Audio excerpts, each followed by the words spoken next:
So I've been listening to Milton Friedman. I've listened to like a good amount of his stuff already before, like a long time ago. But I started watching some more of his stuff. There's something about Milton Friedman. Now, I'm obviously a progressive. I'm not a libertarian at all, really, in any way, shape, or form. But libertarianism, it's a good thing to think about in theory, because that's sort of really the only place it thrives. In real life, it doesn't really work, and it's something that really just thrives in theory. Now, Milton Friedman, he's a libertarian, but he's not super crazy. Now, one of the takes we're going to be looking at is pretty crazy, and I was taken aback by it. And that's why I'm making a video on it. But, like, he doesn't believe that we should have a voluntary sort of tax system where people just voluntarily give money. A lot of people say, taxation is theft, etc., etc. Milton says, no, we need taxes. I believe what he said is he actually thinks we should have a flat rate income tax and a land value tax. Not a property tax, but a land value tax. Now, just the income tax alone, him saying that's pretty that's pretty surprising, because I would venture to say probably at least half to most of libertarians want to abolish the 16th Amendment and the income tax. They totally want to get rid of it. Now, Milton, and I've seen a video of him saying this, he said, he wants a flat rate income tax and a land value tax. Now, what we're going to be looking at, this was surprising to me because, despite him being what I consider still sort of like a libertarian who's not totally like crazy far libertarian, he's going to make a really crazy he's going to have a really crazy position here that I was shocked about and taken aback. So he's going to argue that we should abolish the FDA. But there must be some areas, food and drugs for example, where public safety can only be ensured through government involvement, right? The Food and Drug Administration, which regulates everything from the drugs that pharmaceutical companies may put on the market to the ingredients in items that we purchase off the grocery store shelves. Let me give you an example. Thalidomide. Thalidomide, marketed in everybody's favorite example. Well, I may be leading with my chin on this one, but I'm going to lead with it anyway. 50s and 60s, it is marketed in Europe as a drug to help women get through the nausea that they sometimes experience during pregnancy. The Food and Drug Administration said it had been inadequately tested in the United States and forbade it to be marketed in this country, with the result that thousands of children were born with horrible birth defects in Europe to mothers who had used thalidomide, but that didn't happen to American children because the FDA had intervened and kept that drug off the market. Thank God for the FDA, right? Wrong. All right, why? This is a case in which they did save lives. This was a good case. But suppose they are equally slow in adopting a drug which turns out to be very good and very beneficial. How do you ever see the lives that are lost because of that? You're an FDA official. Right. You have a question of whether to approve or disapprove a new drug. If you approve it, and it turns out to be a bad drug like thalidomide, you're in the soup. Your name's going to be on every front Cost me page. my job. I get hauled up to Right. Congress to testify. Right. On the other hand, if you disapprove it, but it turns out to be good, well, then later on you approve it 4 or 5 years later. Nobody is going to complain about the fact that you didn't prove it earlier, except those greedy pharmaceutical companies that want to make profits at the expense of the public, as the saying goes, as everybody will say. And so the result is that the pressure on the FDA is always to be late in approving. And there is enormous evidence that they have caused more deaths by their late approvals than they have saved by their early approvals. So your view is abolish the FDA. Absolutely. And what comes up What in comes its up place? is it's in the self-interest of pharmaceutical companies not to have these bad things. Do you think the manufacturer of thalidomide made a profit out of thalidomide or lost? I see. Okay. And you have to have, people should be responsible for harm that they do.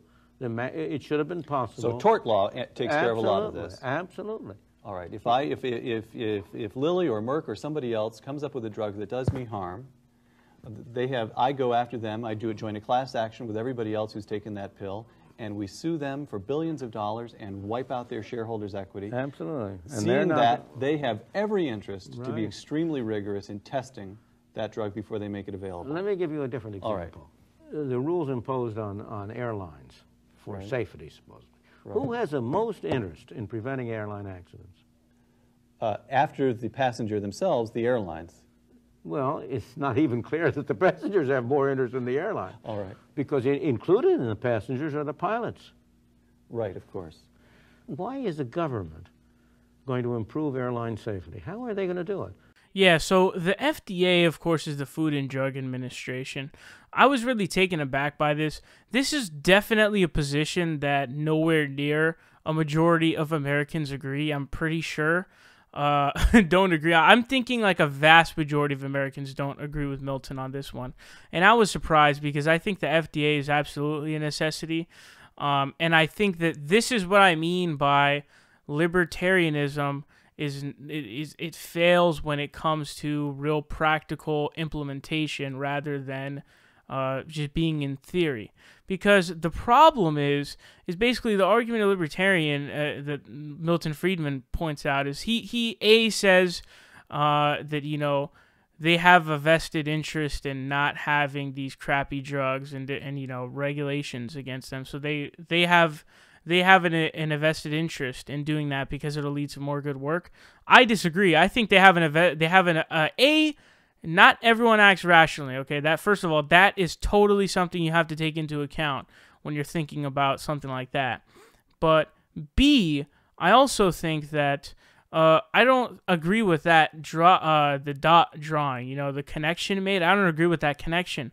I think that people have a vested interest. Now, I think they were talking about the pharmaceutical industry.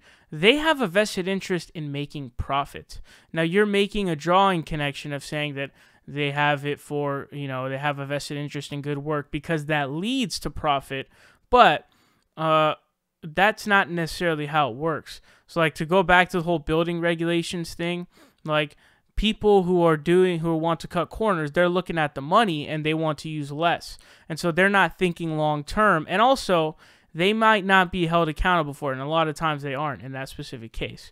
Now, when we're talking about, okay, now there's the huge flaw of, okay, so you're saying, oh, if the drugs are bad, well, you know what? You just sue them. You know, sue them until, you know, they're broke and they're done and they're, you know, in the ground. But the problem is that we don't have enough oversight to really do that. People are going to die in the process. Okay, that's the problem. How many people will die in the process of these shitty drugs being sold? These, you know, remember the meat packing plants that were disgusting and just horrible and nasty? And that was, you know, what led to the FDA being created in the first place. There is a certain amount of people that are going to die before that happens, and that'll just keep happening over and over again. There will be a cycle where, and this was something that was brought up to Milton too by Michael Moore, funny enough, was about cars. And so, you know, there's a big issue here where, no, you need the regulation in place.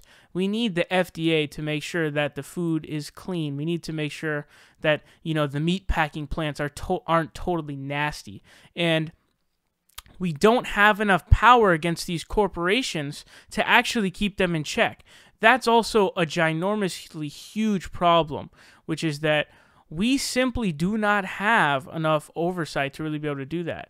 So, you know, what I mean by that is it's a really difficult process to sue. The way that libertarians explain this process is if it's easy as, you know, just like that. You know, you come together, class action lawsuit, or just file a lawsuit, and boom, it happens. That's not really the way it works in real life. It's an extremely lengthy process. You first need real, you know, you need an attorney in the first place to sue. And it makes it sound like this very simple, easy, non-complex process, which is just not true. And these huge corporations, you know, really being able to actually sue them for this shit that they do, it's not really going to result in much. It just isn't. Part of it is because our system is corrupt, but also that's just sort of the way capitalism goes when companies become too big. You sort of lose the accountability of said corporations and companies. And so that's the problem. And so I think that a vast, vast majority, I would hope to God, and I do believe this, that a vast, vast majority of the country does not agree with Milton Friedman. We should not abolish the FDA. It's important that we check everything before they're sold to the people. Because there's not a vested interest in making sure that they're good. There's a vested interest for them in making profit. B, they don't always act rationally. C, people will die in the process of your grand scheme libertarian, process in which, they do bad, you sue them, and then it's done. D, that process will keep repeating over and over again. And E, we don't actually have a system right now where suing them really will be able to get it done. We really don't. And we see this keep happening. Now, this isn't with the pharmaceutical industry or anything like that, but remember, the class action lawsuits against banks there was a law that just abolished those, that Jeff Flake had voted for. So the accountability for these companies is really, really bad. Very, very poor. It's very rare that anything actually gets done against these people. And this is what I mean by libertarianism sounds great in theory. Sometimes it sounds great. A lot of decent times.